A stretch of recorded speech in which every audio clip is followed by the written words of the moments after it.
evening, GPBL. This is Holden Pace reporting live from Waffle House here tonight. We've seen a lot of action across the GPBL tonight. Shots being thrown left and left, or arrows, should I say. But we're not here for me. We're now reporting to Bryce Gerald, who is live in a field currently. Thanks, Holden. Bryce here, your reporter in a field for the GPBL.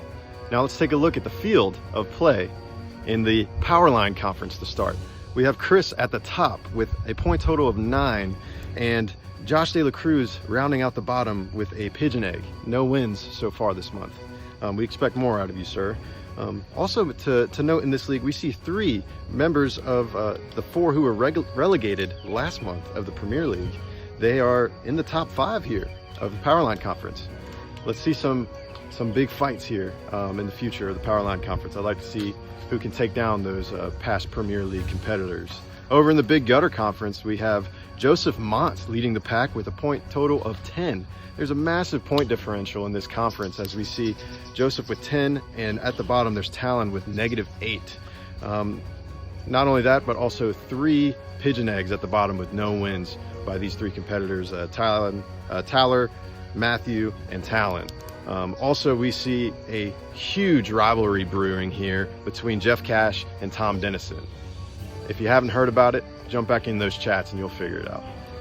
Now let's look over to the Premier League, where Jacob has been far ahead of the competition with no losses still this month. Also notable this week, we see Finn and Jay White getting their first wins of the month in archery. So congrats to you two there. And fighting for the cutoff, we have Vlad, Miguel, and Jeremy, to name a few. And also the Drew McCann, who we had an interview with earlier. And mind you, being a reporter in the field, there are unexpected things that may happen and some technical difficulties. So bear with us as you see this interview. Check it out. Drew, how are you doing tonight? I'm doing good, buddy. How are you? I'm doing well. So just to start off, we are now 2 weeks into the archery season, and how do you feel? Have you played? How do you feel that you've played so far this season? I feel like I've played like hot garbage. You can quote me on hot garbage. Okay. My archery skills are not good via phone, nor would I say they're much better in person. Really? Yeah. I did archery in like 8th grade one time. It's about the same. It's about the same skill level. Okay. So you think it translates well? Yes. Wow. Okay. We'll definitely have to let the experts know. Now, there was a quote. I'm not going to use any names, but it was by the league's vice president. He said that Drew McCann is mentally shaken to his core this season. I just want to know, like, do you agree with that? And what are your thoughts? I would say, the common saying, shaken, not stirred. Yes. I would definitely say the first probably 7 games, they really got to me. Got in a really rough mental space. Right. But like I said, shaken, not stirred. I'm not going to let a couple games define my overall play. I got a lot of ground to fight for.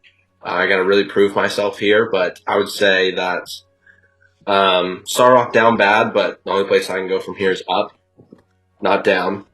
Sorry. Yeah, the only place you can go is down right here. That was rough. Not down. No, we don't want to go down, but up, I think, is the only way I can go from here. Gotcha. Okay. Well, I saw your video earlier. You said that you are a little dog. Can you become a big dog? And if so, what is your plan? I do think you can become a big dog. That was in reference to you specifically is what I'm asking. Can you become? I think I could become a big dog. That reference was from a Kevin Hart to Dwayne "The Rock" Johnson video a couple years ago, where Dwayne "The Rock" said he was the big dog eating in the gym, and Kevin Hart was a little dog at the back door barking because he couldn't get in because he was a little dog. But so you see yourself as a dog who cannot get in. Correct. Yeah, I'm not a big dog yet. Got a lot of work to be a big dog. But I do think mentally, physically, and in the game of archery, I could become a big dog. Okay. All right. So what is it going to take for you to make that extra step to level up to big dog? I think for me personally, to reach big dog status. I think if I can go undefeated in week 3, that's going to speak a lot for me. I have not won many games. I've lost more than I've won for sure, but I think next week if I can go undefeated, not saying I'm going to go undefeated, but I would really love to go undefeated personally. I think that'll give me one step closer to big dog status. Okay, I understand. Next question. After extensive bullying, have you ditched the iPad, or was it just unhelpful during archery? The fans want to know. I want to know. I don't know where the iPad came from. That was a very false accusation against myself. I personally just use my cell phone. I do not own an iPad. I'm currently taking this video on my computer. Can't play Game Pigeon games on a computer.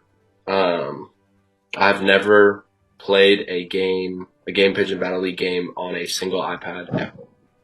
Right. There is a leaked Photoshop picture of me going around the internet.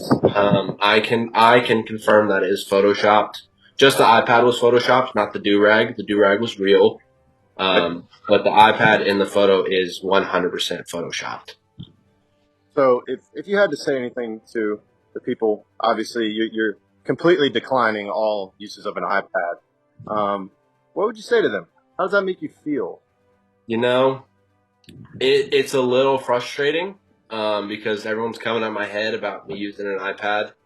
I don't use one. I don't own one. I don't even have access to one, actually. I know a couple other people in chat do have access to an iPad. But you know, people can say what they want. People can do whatever they want. But end of the day, they can say what they want about me. I don't really care. I'm garbage. Okay. Like I said, I'm hot garbage. I have the I don't think an iPad would be any benefit in this. Gotcha. Guys, this is Jackson. Jackson, say hey to the league. Everybody's going to be listening in. Jackson's my assistant. You know, in the field, there are constant, unexpected things happening. As I'm learning as my first interview here as the field reporter, reporting in the field. Now, your rival, Craig. You said Craig is your rival. Do you have any idea what your record is against him? I have not. In official gameplay, I have never beat Craig. He's beat me every time. He told me that he is 4-0 and 1 tie. We did tie. Yes, we did tie in archery round. Jackson, or mini golf. I do believe it was a mini golf round we tied. But I have never personally beaten Craig, which I'm kind of upset about. Okay. But I know my time's coming. Like I said, archery's not a strong suit for me. But kudos to Craig. He's a very fierce competitor. You can tell he definitely puts his time in practicing. So, yeah, I can clearly see that. Well, week 3 starts in a few days. Right now, call out your first opponent. First opponent I would like is Vladimir Nigorovich Volnensky. Wow. Okay. Vladimir, you must come out of the basement to face Drew in the first game of week 3. Thank you for your time, Drew, and thank you for the interview. Thank you, Bryce. I enjoyed having you, man. It's a blast. There you have it. That's all we have this week for your field report by me, the reporter in field, Bryce. Keep fighting, pigeons. Back to you in the studio, Holden. Thank you, Bryce. Well, folks, there's still a lot of game left to play. We don't know who's going to come out on top. This has been Holden Pace with the Stoop Scoop. Stay classy, San Diego.